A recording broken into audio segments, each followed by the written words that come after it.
Reading by Gregg Margarite. Part 2 of The Ethical Engineer by Harry Harrison.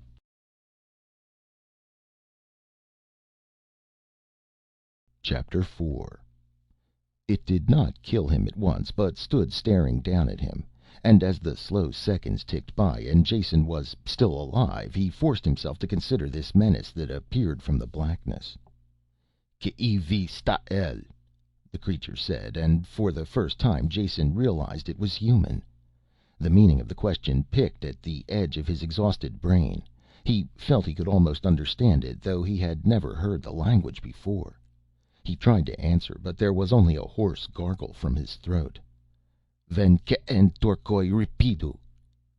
More lights sprang from the darkness inland, and with them the sound of running feet. As they came closer, Jason had a cleaner look at the man above him and could understand why he had mistaken him for some inhuman creature. His limbs were completely wrapped in lengths of stained leather, his chest and body protected by thick and overlapping leather plates covered with blood-red designs. Over his head was fitted the cochlea-shaped shell of some animal, spiraling to a point in front. Two small openings had been drilled in it for eye holes. Great finger-long teeth had been set in the lower edge of the shell to heighten the already fearsome appearance.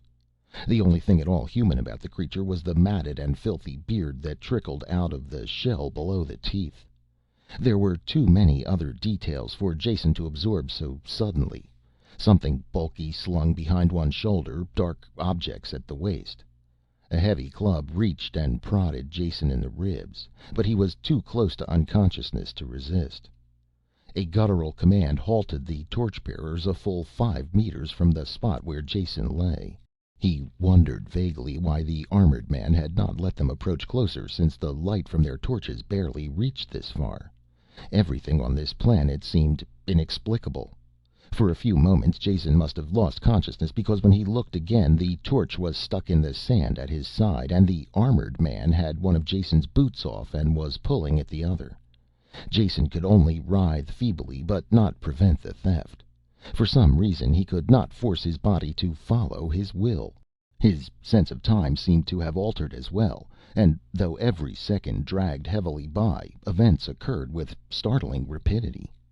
The boots were gone now, and the man fumbled at Jason's clothes, stopping every few seconds to glance up at the row of torchbearers. The magnetic seals were alien to him. The sharp teeth sewn into the leather over his knuckles dug into Jason's flesh as he struggled to open the seals or tear the resistant metal cloth. He was growling with impatience when he accidentally touched the release button on the medikit and it dropped into his hand. The shining gadget seemed to please him, but when one of the sharp needles slipped through his thick hand coverings and stabbed him, he howled with rage, throwing the machine down and grinding it into a splintered ruin in the sand. The loss of this irreplaceable device goaded Jason into motion. He sat up and was trying to reach the medikit when unconsciousness surged over him again. Sometime before dawn the pain in his head drove him reluctantly back to awareness. There were some foul-smelling hides draped over him that retained a little of his body heat. He pulled away the stifling fold that covered his face and stared up at the stars, cold points of light that glittered in the frigid night. The air was a stimulant and he sucked deep gasps of it that burned his throat but seemed to clear his thoughts. For the first time he realized that his disorientation had been caused by that crack on the head he had received when the ship crashed. His exploring fingers found a swollen rawness on his skull. He must have a brain concussion. That would explain his earlier inability to move or think straight. The cold air was numbing his face and he willingly pulled the hairy skin back over his head. He wondered what had happened to Micah Salmon after the local thug in the horror outfit had bashed him with the club. This was a messy and unexpected end for the man after he had managed to survive the crash of the ship. Jason had no special affection for the undernourished zealot, but he did owe him a life. Micah had saved him after the crash, only to be murdered himself by this local assassin. Jason made a mental note to kill the man just as soon as he was physically up to it. At the same time he was a little astonished at his reflexive acceptance of the need for this bloodthirsty atonement of a life for a life. Apparently his long stay on Pyrrus had trodden down his normal dislike for killing except in self-defense, and from what he had seen so far of this world, the Pyrran training would certainly be most useful. The sky showed gray through a tear in the hide, and he pushed it back to look at the dawn. Mikah Samon lay next to him, his head projecting from a covering fur. His hair was matted and caked with dark blood, but he was still breathing. "Harder to kill than I thought," Jason grunted as he levered himself painfully up on one elbow and took a good look at this world where his spaceship sabotage had landed him. It was a grim desert, lumped with huddled bodies like the aftermath of a battle at world's end. A few of them were stumbling to their feet, holding their skins around them, the only signs of life in that immense waste of gritty sand. On one side a ridge of dunes cut off sight of the sea, but he could hear the dull boom of waves on the shore. White frost rimmed the ground and the chill wind made his eyes blink and water. On the top of the dunes a remembered figure suddenly appeared, the armored man, doing something with what appeared to be lengths of rope. There was metallic tinkling, suddenly cut off. Mikah Samon groaned and stirred. "How do you feel?" Jason asked. "Those are two of the finest bloodshot eyeballs I have ever seen." "Where am I?" "Now that is a bright and original question. I didn't pick you for the type who watched historical space operas on the TV. I have no idea where we are, but I can give you a brief synopsis of how we arrived here, if you're up to it." "I remember we swam ashore, then something evil came from the darkness, like a demon from hell. We fought." "And he bashed in your head. One quick blow, and that was about all the fight there was. I had a better look at your demon, though I was in no better condition to fight him than you are. He's a man dressed in a weird outfit out of an addict's nightmare, and appears to be the boss of this crew of rugged campers. Other than that, I have little idea of what's going on, except that he stole my boots, and I'm going to get them back if I have to kill him for them." "Do not lust after material things," Mikah intoned seriously. "And do not talk of killing a man for material gain. You are evil, Jason. And my boots are gone, and my clothes too." Mikah had thrown back his covering skins and made this startling discovery. "Belial!" he roared. "Asmodeus, Abaddon, Apollyon, and Beelzebub!" "Very nice," Jason said admiringly. "You really have been studying up on your demonology. Were you just listing them or calling on them for aid?" "Silence, blasphemer! I have been robbed!" He rose to his feet, and the wind whistling around his almost bare body quickly gave his skin a light touch of blue.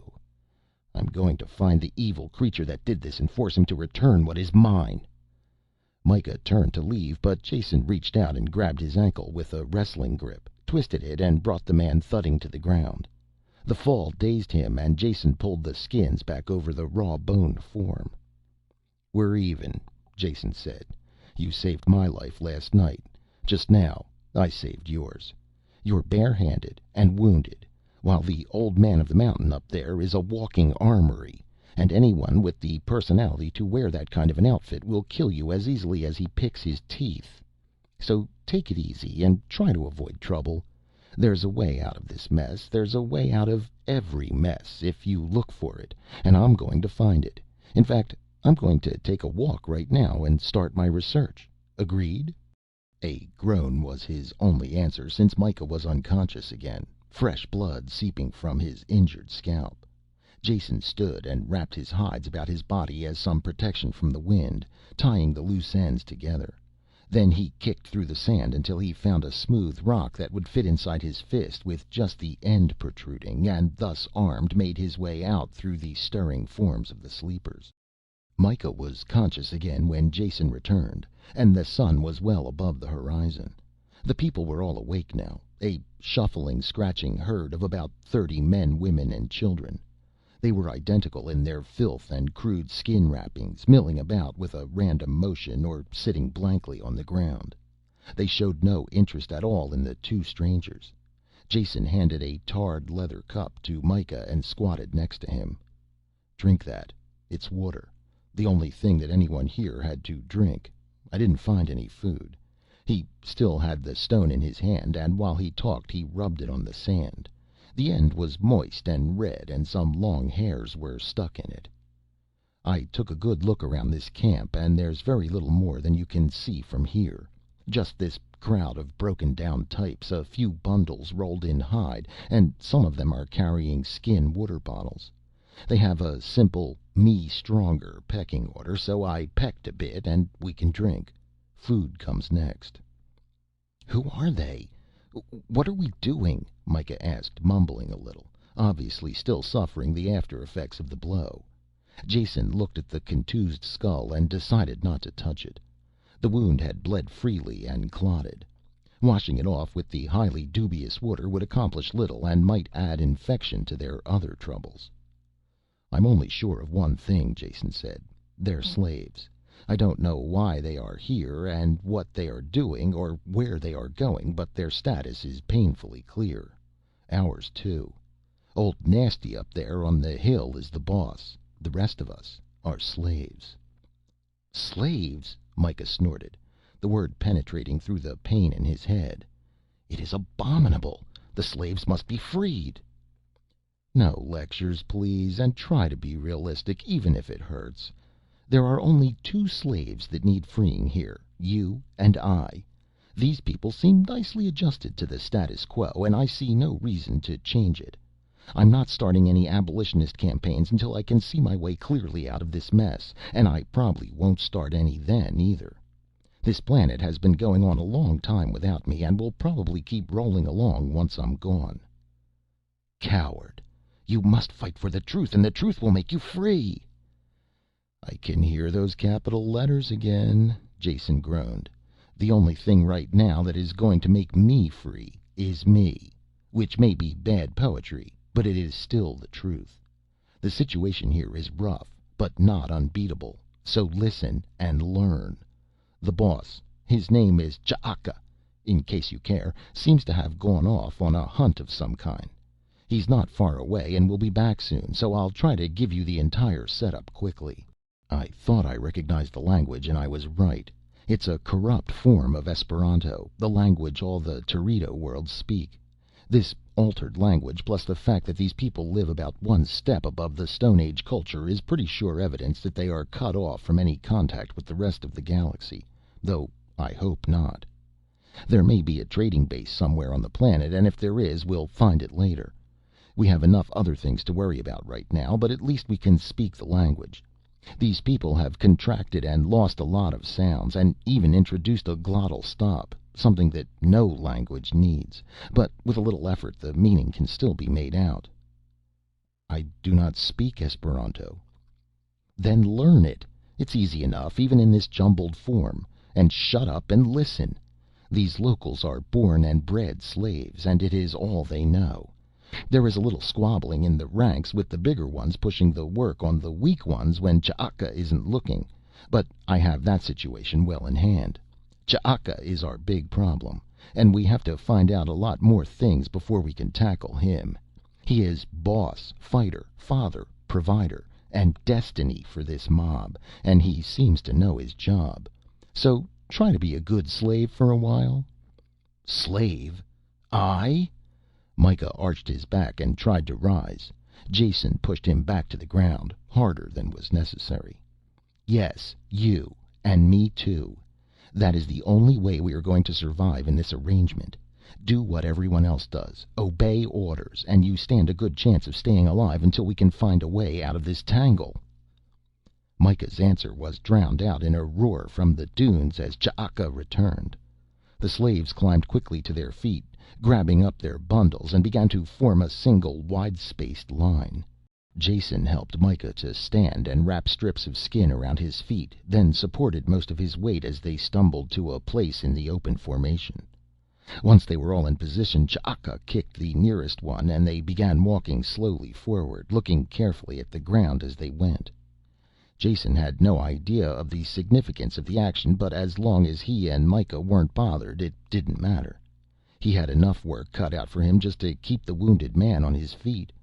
Somehow Mikah managed to dredge up enough strength to keep going. One of the slaves pointed down and shouted, and the line stopped. He was too far away for Jason to make out the cause of the excitement, but the man bent over and scratched a hole with a short length of pointed wood. In a few seconds he dug up something round and not quite the size of his hand. He raised it over his head and brought the thing to Ch'aka at a shambling run. The slave master took it and bit off a chunk, and when the man who had found it turned away he gave him a lusty kick. The line moved forward again. Two more of the mysterious objects were found, both of which Ch'aka ate as well. Only when his immediate hunger was satisfied did he make any attempt to be the good provider. When the next one was found he called over a slave and threw the object into a crudely woven basket he was carrying on his back. After this the basket-toting slave walked directly in front of Ch'aka, who was carefully watching that every one of the things that was dug up went into the basket. Jason wondered what they were, and they were edible too. An angry rumbling in his stomach reminded him. The slave next in line to Jason shouted and pointed to the sand. Jason let Mikah sink to a sitting position when they stopped and watched with interest as the slave attacked the ground with his piece of wood, scratching around a tiny sprig of green that projected from the desert sand. His burrowings uncovered a wrinkled gray object from which the green leaves were growing.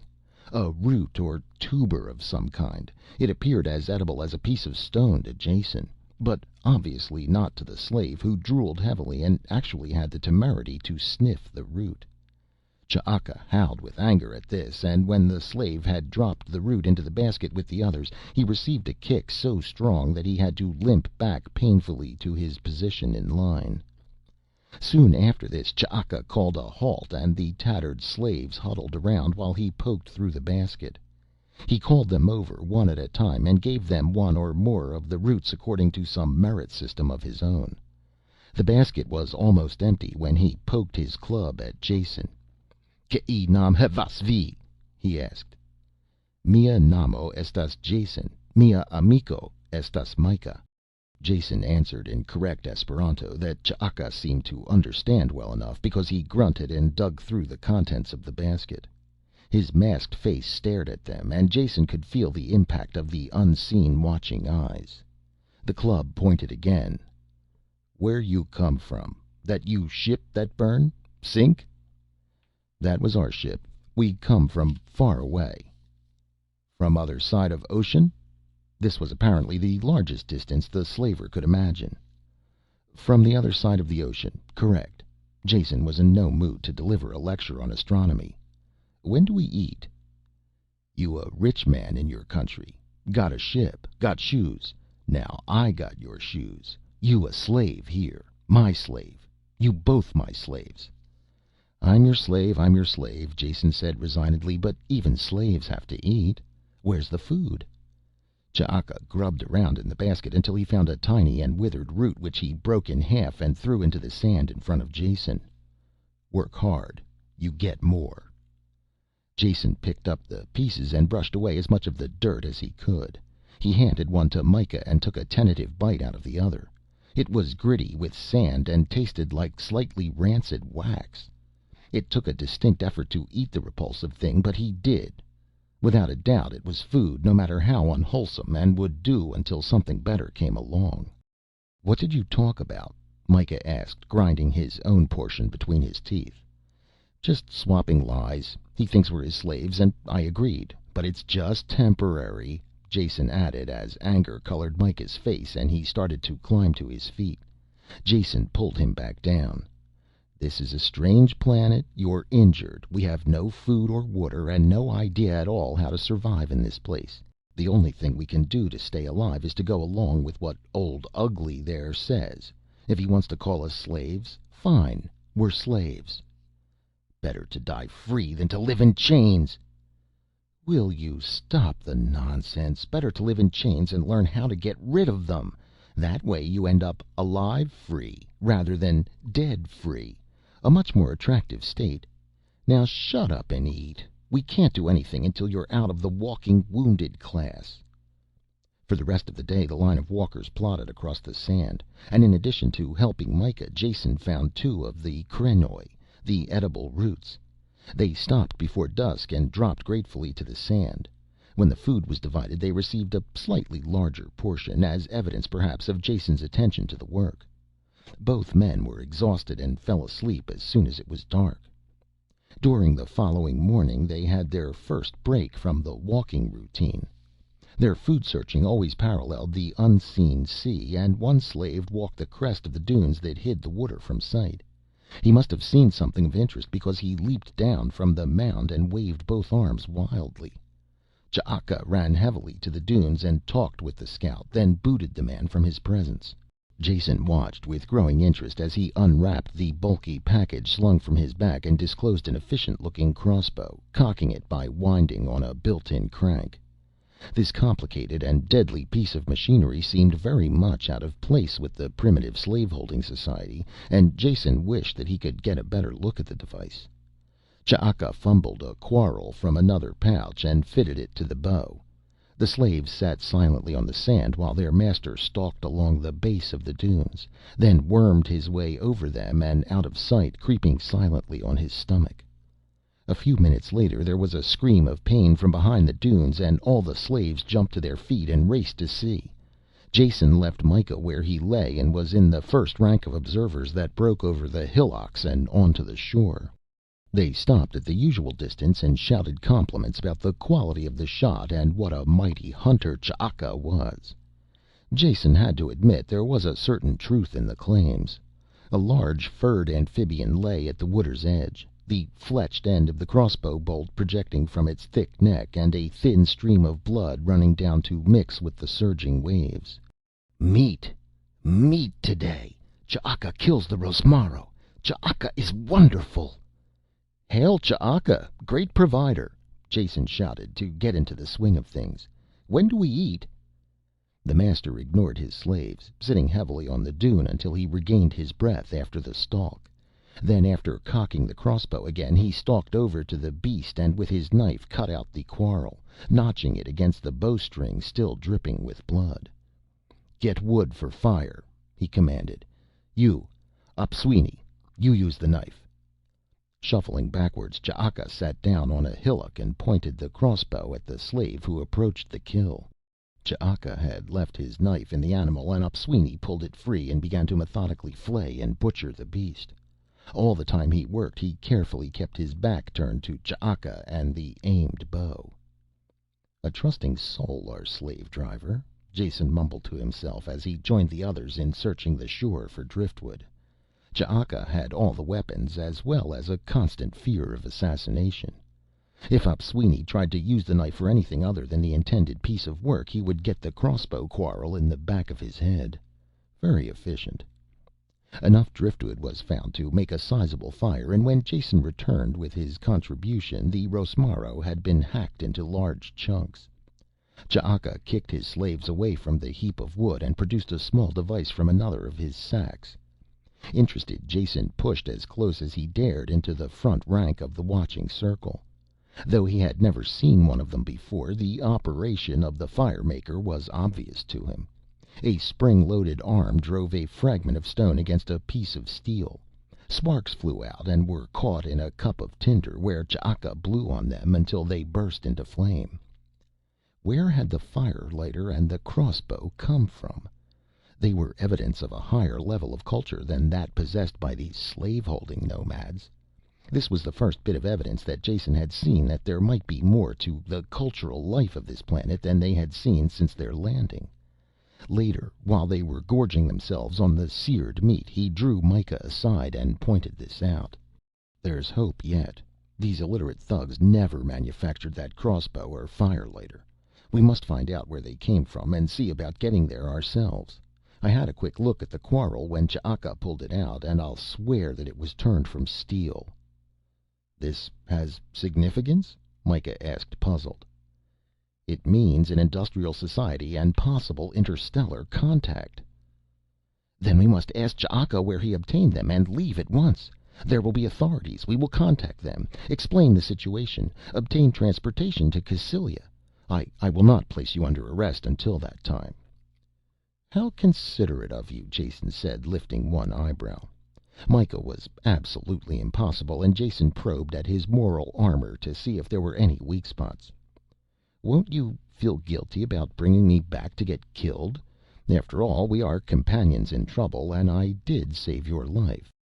"I will grieve, Jason. I can see that though you are evil, you are not completely evil, and given the right training could be fitted for a useful place in society.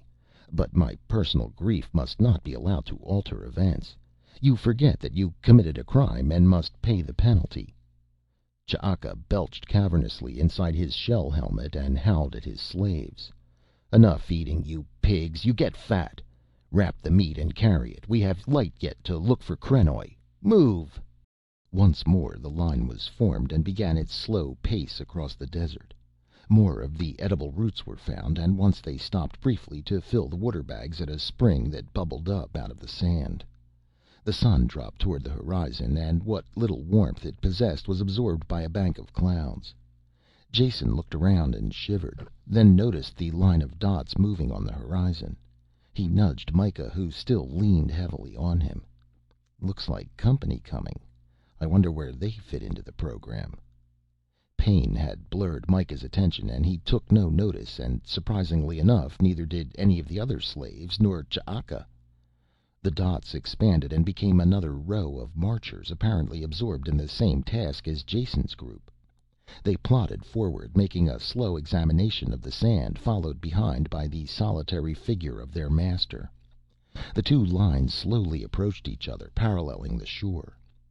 Near the dunes was a crude mound of stones, and the line of walking slaves stopped as soon as they reached it, dropping with satisfied grunts onto the sand.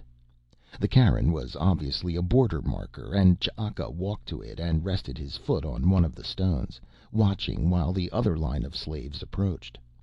They too stopped at the cairn and settled to the ground. Both groups stared with dull-eyed lack of interest, and only the slave masters showed any animation. The other master stopped a good 10 paces before he reached Ch'aka and waved an evil-looking stone hammer over his head. "Hate you, Ch'aka," he roared. "Hate you, Fasimba," boomed back the answer. The exchange was as formal as a pas de deux, and just about as warlike. Both men shook their weapons and shouted a few insults, then settled down to a quiet conversation. Fasimba was garbed in the same type of hideous and fear-inspiring outfit as Ch'aka, differing only in unimportant details. Instead of a conch, his head was encased in the skull of one of the amphibious rosmaroj, brightened up with some extra tusks and horns. The differences between the two men were all minor, and mostly a matter of decoration or variation of weapon design. They were obviously slave masters and equals. "Killed a rosmaro today. Second time in 10 days, Ch'aka said. "You got a good piece of coast. Plenty rosmaroj.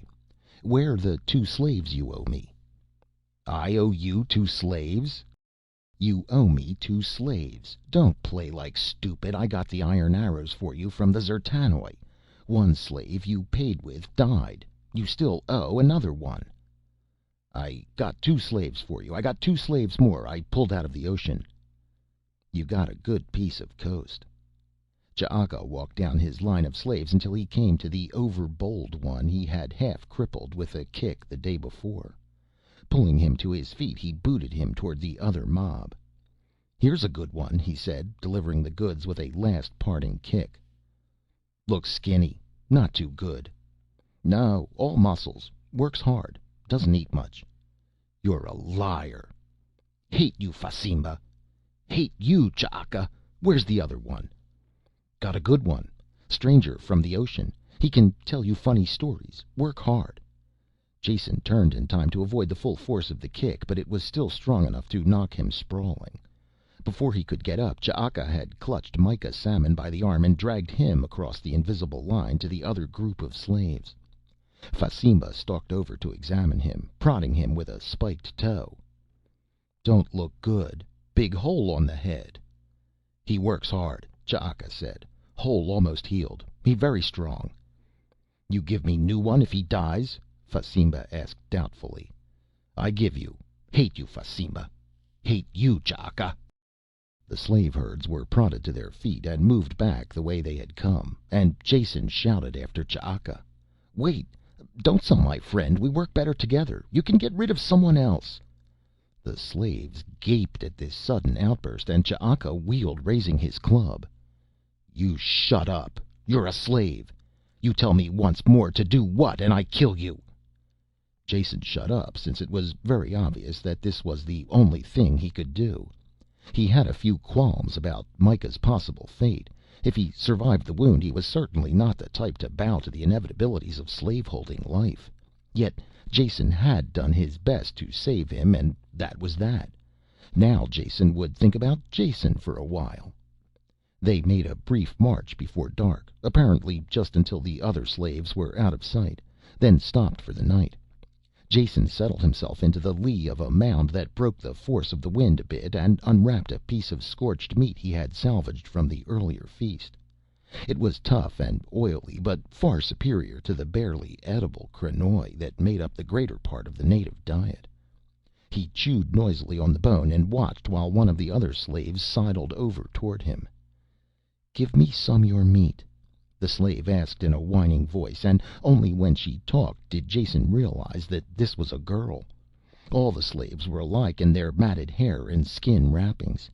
He ripped off a chunk of meat. "Here, sit down and eat it. What's your name?" In exchange for his generosity he intended to get some information from his captive audience. "Ijale." She tore at the meat, held tightly in one fist, while the index finger of her free hand scratched for enemies in her tangled hair. "Where do you come from? Did you always live here? Like this?" How do you ask a slave if she has always been a slave? "Not here. I come from Bul'wajo first, then Fasimba. Now I belong to Ch'aka." "What or who is Bul'wajo? Someone like our boss, Ch'aka?" She nodded, gnawing at the meat. "And the D'zertanoj that Fasimba gets his arrows from, who are they?" "You don't know much," she said, finishing the meat and licking the grease from her fingers. "I know enough to have meat when you don't have any, so don't abuse my hospitality. Who are the D'zertanoj?" "Everyone knows who they are." She shrugged with incomprehension and looked for a soft spot in the sand to sit down. "They live in the desert. They go around in caroj. They stink. They have many nice things. One of them gave me my best thing. If I show it to you, you won't take it?" "No, I won't touch it, but I would like to see anything they have made. Here's some more meat. Now let me see your best thing." Ijale rooted in her skins for a hidden pocket and dragged out something that she concealed in her clenched fist. She held it out proudly and opened it, and there was enough light left for Jason to make out the rough form of a red glass bead. "Isn't this so very nice?" she asked. "Very nice," Jason agreed, and for an instant felt a touch of real sorrow when he looked at the pathetic bauble. This girl's ancestors had come to this planet in spaceships with a knowledge of the most advanced sciences. Cut off, their children had degenerated into this, barely conscious slaves who could pride a worthless piece of glass above all things. "I like you. I'll show you my best thing again." "I like you too. Good night." Chapter 5. Ijale stayed near Jason the next day and took the next station in line when the endless krenoj hunt began. Whenever it was possible he questioned her, and before noon had extracted all of her meager knowledge of affairs beyond the barren coastal plain where they lived. The ocean was a mystery that produced edible animals, fish, and an occasional human corpse. Ships could be seen from time to time offshore, but nothing was known about them. On the other flank the territory was bounded by desert even more inhospitable than the one in which they scratched out their existence. A waste of lifeless sand, habitable only by the D'zertanoj and their mysterious caroj. These last could be animals or mechanical transportation of some kind. Either was possible from Ijale's vague description. Ocean, coast, and desert, these made up all of her world, and she could conceive of nothing that might exist beyond. Jason knew there was more. The crossbow was proof enough of that, and he had every intention of finding out where it came from. In order to do that, he was going to have to change his slave status when the proper time came. He was developing a certain facility in dodging Ch'aka's heavy boot. The work was never hard, and there was ample food. Being a slave left him with no responsibilities other than obeying orders, and he had ample opportunity to discover what he could about this planet, so that when he finally did leave, he would be as well prepared as was possible. Later in the day another column of marching slaves was sighted in the distance, on a course paralleling their own, and Jason expected a repeat performance of the previous day's meeting. He was agreeably surprised that it was not. The sight of the others threw Ch'aka into an immediate rage that sent his slaves rushing for safety in all directions. By leaping into the air, howling with anger, and beating his club against his thick leather armor, he managed to work himself into quite a state before starting off on a slogging run. Jason followed close behind him, greatly interested by this new turn of affairs. Ahead of them the other slaves scattered, and from their midst burst another armed and armored figure. They churned towards each other at top speed, and Jason hoped for a shattering crash when they met. However, they slowed before they hit and began circling each other, spitting curses. "Hate you, M'shika! Hate you, Ch'aka!" The words were the same, but shouted with fierce meaning, with no touch of formality this time. "Kill you, M'shika! You coming again on my part of the ground with your carrion meat slaves! You lie, Ch'aka! This ground mine from way back! I kill you way back!" Ch'aka leaped in as he screamed the words and swung a roundhouse blow with his club that would have broken the other man in two if it had connected. But M'shika was expecting this and fell back, swinging a counter blow with his own club that Ch'aka easily avoided. There followed a quick exchange of club work that did little more than fan the air, until suddenly both men were locked together and their fight began in earnest. They rolled together on the ground, grunting savagely, tearing at each other. The heavy clubs were of no use this close and were dropped in favor of knives and knees. Jason could understand now why Ch'aka had the long tusks strapped to his kneecaps. It was a no-holds-barred fight, and each man was trying as hard as possible to kill his opponent. The leather armor made this difficult, and the struggle continued, littering the sand with broken-off animal teeth, discarded weapons, and other debris. It looked like it would be called a draw when both men separated for a breather, but they dived right back in again. It was Ch'aka who broke the stalemate when he plunged his dagger into the ground and on the next roll caught the handle in his mouth. Holding his opponent's arms in both his hands, he plunged his head down and managed to find a weak spot in the other's armor. M'shika howled and pulled free, and when he climbed to his feet, blood was running down his arm and dripping from his fingertips. Ch'aka jumped after him, but the wounded man grabbed up his club in time to ward off the charge. Stumbling backward, he managed to pick up most of his discarded weapons with his wounded arm and beat a hasty retreat. Ch'aka ran after him a short way, shouting praise of his own strength and abilities and of his opponent's cowardice. Jason saw a short, sharp horn from some sea animal lying in the churned up sand and quickly picked it up before Ch'aka turned back. Once his enemy had been chased out of sight, Ch'aka carefully searched the battleground and scavenged anything of military value. Though there was still some hours of daylight left, he signaled a halt and distributed the evening ration of krenoj. Jason sat and chewed his portion reflectively, while Ijale leaned against his side, her shoulder moving rhythmically as she scratched some hidden mite. Lice were inescapable. They hid in the crevices of the badly cured hides and emerged with clicking jaws whenever the warmth of human flesh came near. Jason had his quota of the pests and found his scratching keeping time with hers. This syncopation of scratch triggered the anger that had been building within him, slow and unnoticed. "I'm serving notice," he said, jumping to his feet. "I'm through with this slave business. Which way is the nearest spot to the desert where I can find the D'zertanoj?" "Over there, a 2-day walk. How are you going to kill Ch'aka?" "I'm not going to kill Ch'aka. I'm just leaving. I've enjoyed his hospitality and his boot long enough and feel like striking out for myself." You can't do that," she gasped. "You will be killed." "Ch'aka can't very well kill me if I'm not here." "Everybody will kill you. That is the law. Runaway slaves are always killed." Jason sat down again and cracked another chunk from his krenoj and ruminated over it. "You've talked me into staying a while. but I have no particular desire now to kill Ch'aka, even though he did steal my boots, and I don't see how killing him will help me any." "You are stupid. After you kill Ch'aka, you'll be the new Ch'aka. Then you can do what you want." Of course. Now that he had been told, the social setup appeared obvious. Because he had seen slaves and slaveholders, Jason had held the mistaken notion that they were different classes of society, when in reality there was only one class, what might be called the dog-eat-dog class. He should have been aware of this when he had seen how careful Ch'aka was to never allow anyone within striking distance of him, and how he vanished each night to some hidden spot.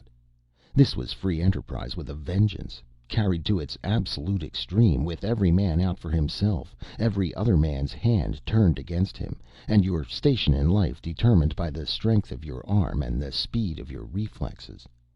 Anyone who stayed alone placed himself outside this society, and was therefore an enemy of it and sure to be killed on sight. All of which added up to the fact that he had to kill Ch'aka if he wanted to get ahead. He still had no desire to do it, but he had to. That night he watched Ch'aka when he slipped away from the others, and Jason made a careful note of the direction that he took. Of course, the slave master would circle about before he concealed himself, but with a little luck Jason would find him and kill him. He had no special love of midnight assassination, and until landing on this planet had always believed that killing a sleeping man was a cowardly way to terminate another's existence. But special conditions demanded special solutions, and he was no match for the heavily armored man in open combat. Therefore, the assassin's knife, or rather sharpened horn. He managed to doze fitfully until some time after midnight, then slipped silently from under his skin coverings. Silently he skirted the sleepers and crept into the darkness between the dunes. Finding Ch'aka in the wilderness of the desert night was not easy, yet Jason persisted. He made careful sweeps in wider and wider arcs, working his way out from the sleeping slaves. There were gullies and shadowed ravines, and all of them had to be searched with the utmost care. The slave master was sleeping in one of them and would be alert for any sound. The fact that he had also made special precautions to guard against assassination was only apparent to Jason after he heard the bell ring. It was a tiny sound, barely detectable, but he froze instantly. There was a thin strand pressing against his arm, and when he drew back carefully, the bell sounded again. He cursed silently for his stupidity, only remembering now about the bells he had heard from Ch'aka's sleeping site. The slaver must surround himself every night with a network of string that would sound alarm bells if anyone attempted to approach in the dark. Slowly and soundlessly Jason drew back deeper into the gully. With a thud of rushing feet, Ch'aka appeared, swinging his club around his head, coming directly towards Jason. Jason rolled desperately sideways and the club crashed into the ground. Then he was up and running at top speed down the gully. Rocks twisted under his feet and he knew that if he tripped he was dead. Yet he had no choice other than flight. The heavily armored Ch'aka could not keep up with him, and Jason managed to stay on his feet until the other was left behind. Ch'aka shouted with rage and hurled curses after him, but he could not catch him. Jason, panting for breath, vanished into the darkness and made a slow circle back to the sleeping camp. The noise would have roused them, and he stayed away for an estimated hour, shivering in the icy pre-dawn, before he slipped back to his waiting skins. The sky was beginning to gray, and he lay awake wondering if he had been recognized. He did not think he had. As the red sun climbed over the horizon, Ch'aka appeared on top of the dunes, shaking with rage.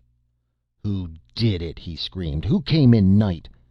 He stalked among them, glaring right and left, and no one stirred except to draw away from his stamping feet. "Who did it?" he shouted again as he came near the spot where Jason lay. 5 slaves pointed silently at Jason. Cursing their betrayal, Jason sprang up and ran from the whistling club.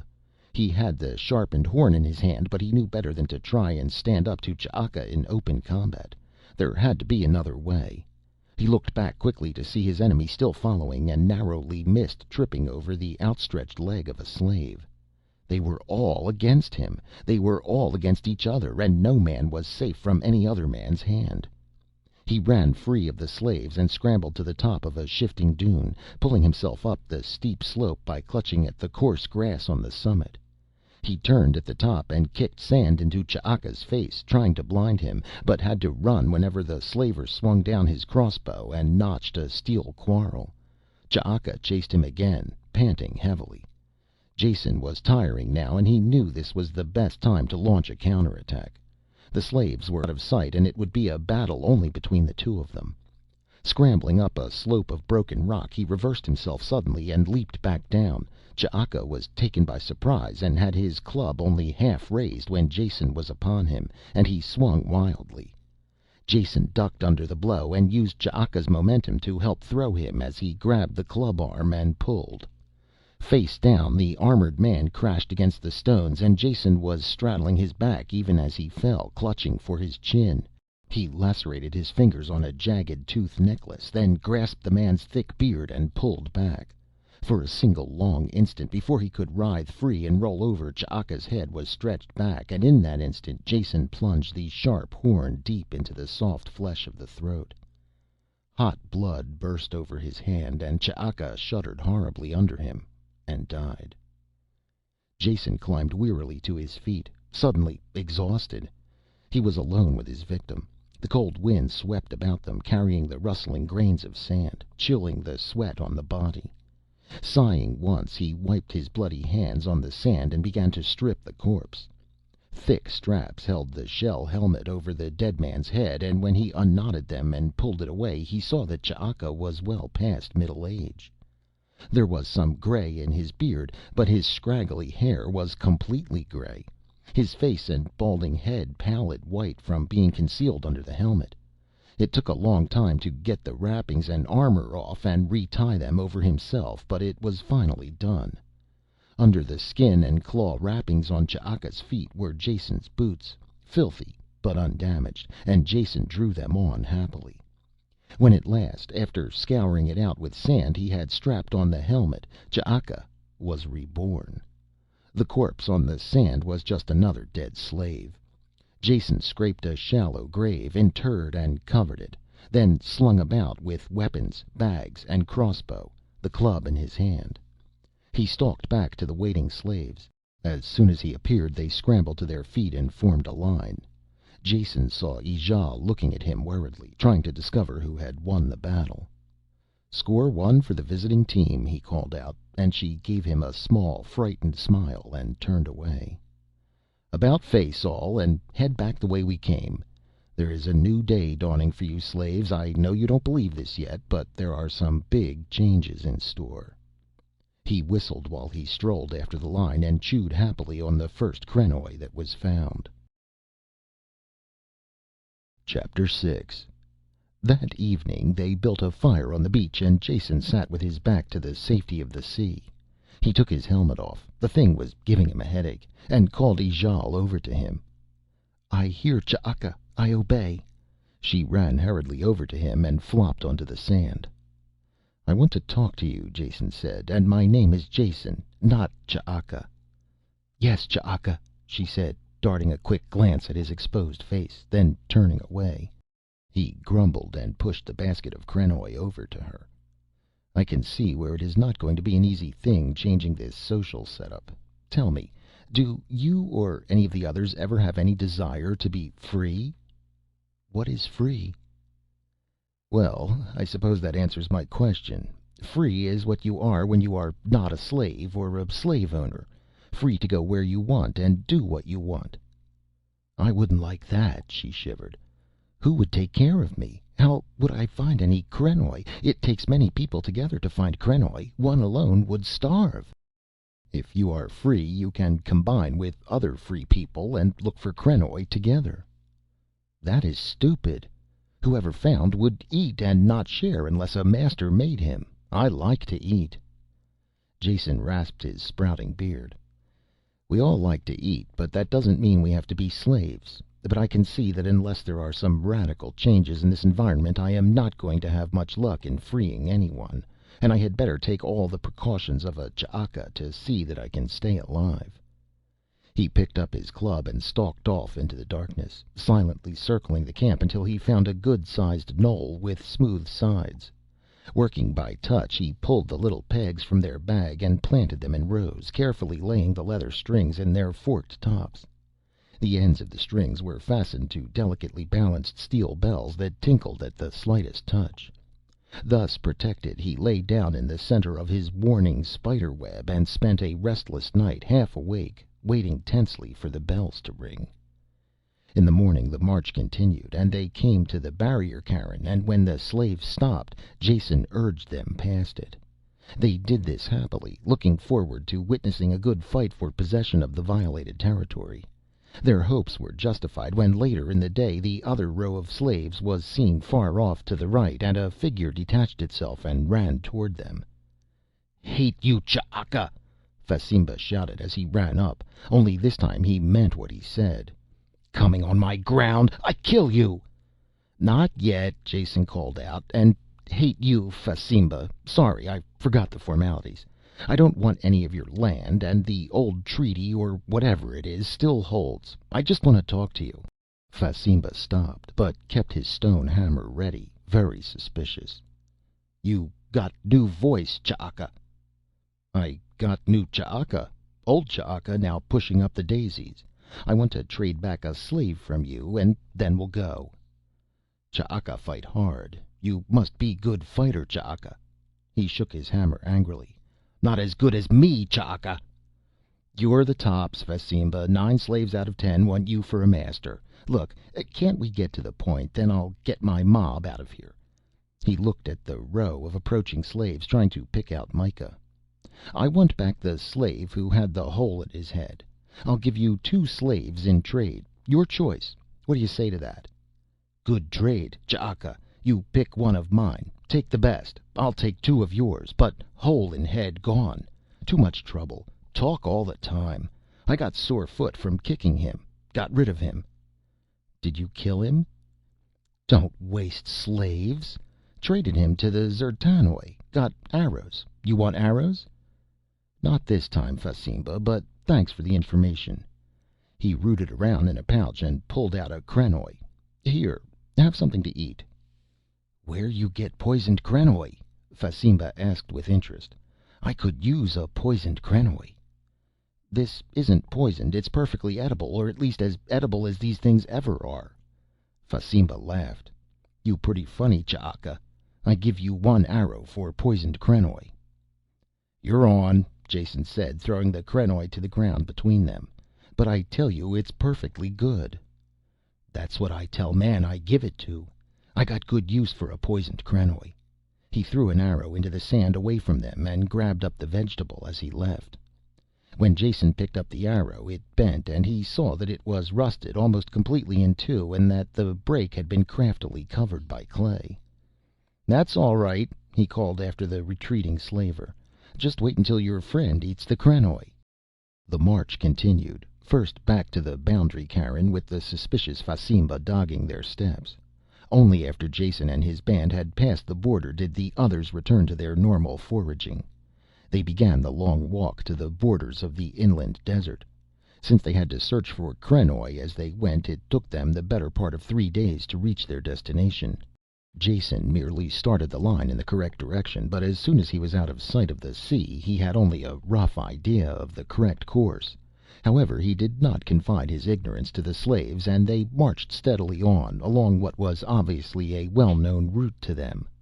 Along the way they collected and consumed a good number of krenoj, found 2 wells from which they refilled the skin bags, and pointed out a huddled animal sitting by a hole that Jason, to their unvoiced disgust, managed to miss completely with a bolt from the crossbow. On the morning of the 3rd day, Jason saw a line of demarcation on the flattened horizon, and before the midday meal they came to a sea of billowing bluish-gray sand. The ending of what he had been accustomed to thinking of as the desert was startling. Beneath their feet were yellow sand and gravel, while occasional shrubs managed a sickly existence, as did some grass and the life-giving krenoj. Animals as well as men lived here, and ruthless though survival was, they were at least alive. In the wastes ahead no life was possible or visible, though there seemed to be no doubt that the D'zertanoj lived there. This must mean that though it looked unlimited, as Ijale believed it to be, there were probably arable lands on the other side. Mountains as well, if they weren't just clouds, since a line of gray peaks could just be made out on the distant horizon. "Where do we find the D'zertanoj?" he asked the nearest slave, who merely scowled and looked away. Jason was having a problem with discipline. The slaves would not do a thing he asked unless he kicked them. Their conditioning had been so thorough that an order unaccompanied by a kick just wasn't an order, and his continued reluctance to impose the physical coercion with the spoken command was just being taken as a sign of weakness. Already some of the burlier slaves were licking their lips and sizing him up. His efforts to improve the life of the slaves were being blocked completely by the slaves themselves. With a mumbled curse at the obduracy of the human race, Jason sank the toe of his boot into the man. "Find them there by big rock," was the immediate response. There was a dark spot at the desert's edge in the indicated direction, and when they approached, Jason saw that it was an outcropping of rock that had been built up with a wall of bricks or boulders to a uniform height. A good number of men could be concealed behind that wall, and he was not going to risk his precious slaves or even more precious skin anywhere near it. At his shout the line halted and settled to the sand while he stalked a few meters in front, settling his club in his hand, and suspiciously examined the structure.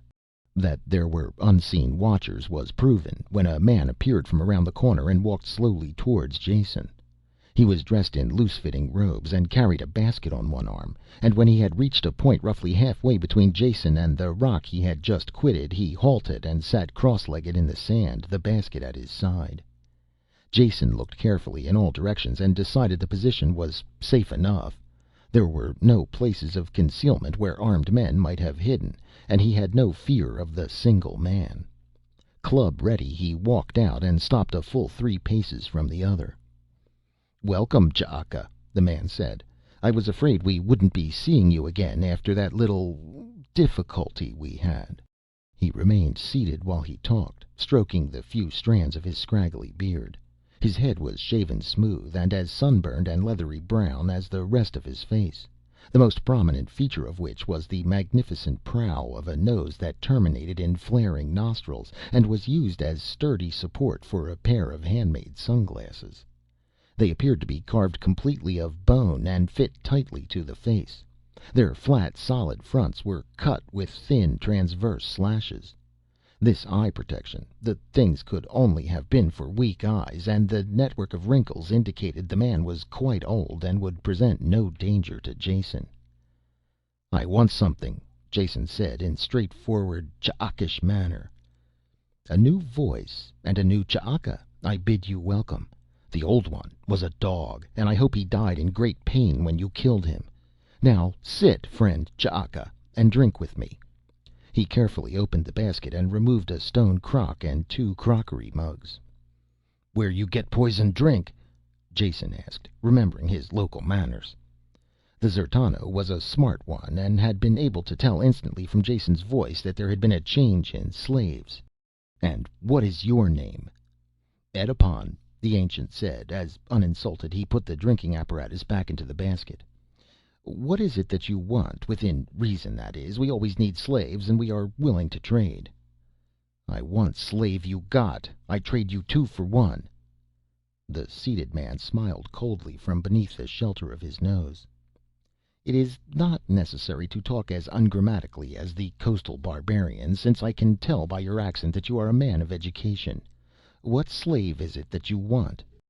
"The one that you just received from Fasimba. He belongs to me." Jason abandoned his linguistic ruse and put himself even more on guard, taking a quick look around at the empty sands. This dried up old bird was a lot brighter than he looked, and he would have to stay on guard. "Is that all you want?" Edipon asked. "All I can think of at this moment.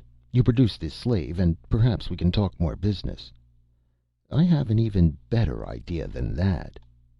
Edipon's laugh had very dirty overtones, and Jason sprang back when the oldster put 2 fingers into his mouth and whistled shrilly between them. There was the rustle of shifting sand, and Jason wheeled to see the men apparently climbing out of the empty desert, pushing back wooden covers over which the sand had been smoothed. There were 6 of them, with shields and clubs, and Jason cursed his stupidity at meeting Edipon on a spot of the other's choosing. He swung his club behind him, but the oldster was already scampering for the safety of the rock. Jason howled in anger and ran at the nearest man, who was still only halfway out of his hiding place. The man took Jason's blow on his upraised shield and was toppled back into the pit by the force of it. Jason ran on, but another was ahead of him, swinging his own war club in readiness. There was no way around, so Jason ran into him at full speed, with all his pendant teeth and horns gnashing and clattering. The man fell back under the attack, and Jason split his head with his club, and would have done further damage except that the other men arrived at that moment and he had to face them. It was a brief and wicked battle, with Jason giving just a little more than he received. 2 of the attackers were down, and a third holding his cracked head when the weight of numbers carried Jason to the ground. He called to his slaves for aid, then cursed them when they only remained seated, while his arms were pinioned with rope and his weapons stripped from his body. One of the victors waved to the slaves, who now stood and docilely marched into the desert. Jason was dragged snarling with rage in the same direction. There was a wide opening in the desert-facing side of the wall, and once through it Jason's anger instantly vanished. Here was one of the caroi that Ijale had told him about. There could be no doubt of it. He could now understand how, to her uneducated eye, there could exist an uncertainty as to whether the thing was an animal or not. The vehicle was a good 10 meters long, shaped roughly like a boat, and bore on the front a large and obviously false animal head, covered with fur and resplendent with rows of carved teeth and glistening crystal eyes. There were hide coverings and not too realistic legs hanging about the thing. Surely not enough camouflage to fool a sophisticated 6-year-old. This sort of disguise might be good enough to take in the ignorant savages, but the same civilized child would recognize this as a vehicle as soon as he saw the 6 large wheels below. They were cut with deep treads and made from some resilient-looking substance. No motive power was visible, but Jason almost hooted with joy at the prominent stink of burnt fuel. This crude-looking contrivance had some artificial source of power, which might be the product of a local industrial revolution or have been purchased from off-world traders. Either possibility offered the chance of eventual escape from this nameless planet. The slaves, some of them cringing with terror of the unknown, were kicked up the gangplank and into the caroi. 4 of the huskies who had subdued and bound Jason carried him up and dumped him onto the deck, where he lay quietly and examined what could be seen of the desert vehicle's mechanism. A post projected from the front of the deck, and one of the men fitted what could only have been a tiller handle over the squared top of it. If this monolithic apparatus steered with the front pair of wheels, it must be driven with the rear. So Jason flopped around on the deck until he could look toward the stern. A cabin the width of the deck was situated here, windowless, and with a single inset door fitted with a grand selection of locks and bolts. Any doubt that this was the engine room was displaced by the black metal smokestack that ran up through the cabin roof. "We are leaving," Edipon screeched, and waved his thin arms in the air. "Bring in the entranceway. Narsisi, stand forward to indicate the way to the caroi. Now all pray as I go into the shrine to induce the sacred powers to move us toward Putl'ko." He started toward the cabin, then stopped to point to one of the club bearers. "Erebo, you lazy sod, did you remember to fill the water cup of the gods this time? Because they grow thirsty." I filled it, Erebo muttered, chewing on a looted krenoj. Preparations made, Edipon went into the recessed doorway and pulled a concealing curtain over it. There was much clanging and rattling as the locks and bolts were opened, and he let himself inside. Within a few minutes a black cloud of greasy smoke rolled out of the smokestack and was whipped away by the wind. Almost an hour passed before the sacred powers were ready to move, and they announced their willingness to proceed by screaming and blowing their white breath up in the air. 4 of the slaves screamed counterpoint and fainted, while the rest looked as if they would be happier off dead. Jason had had some experience with primitive machines before, so the safety valve on the boiler came as no great surprise. He was also prepared when the vehicle shuddered and began to move slowly out into the desert. From the amount of smoke and the quantity of steam escaping from under the stern, he didn't think the engine was very efficient, but primitive as it was, it moved the caroj and its load of passengers across the sand at a creeping yet steady pace. There were more screams from the slaves, and a few tried to leap over the side but were clubbed down. The robe-wrapped D'zertanoj were firmly working their way through the ranks of the captives, pouring ladlefuls of dark liquid down their throats. The first ones to receive it were already slumped unconscious or dead, though the chances were better that they were unconscious, since there was no reason for their captors to kill them after going to such lengths to get them in the first place. Jason believed this, but the terrified slaves did not have the solace of his philosophy, so struggled on, thinking they were fighting for their lives. When Jason's turn came, he did not submit meekly, in spite of his beliefs, and managed to bite some fingers and kick one man in the stomach before they sat on him, held his nose, and poured a measure of the burning liquid down his throat. It hurt, and he was dizzy, and he tried to will himself to throw up, but this was the last thing that he remembered. End of Part 2 of The Ethical Engineer by Harry Harrison.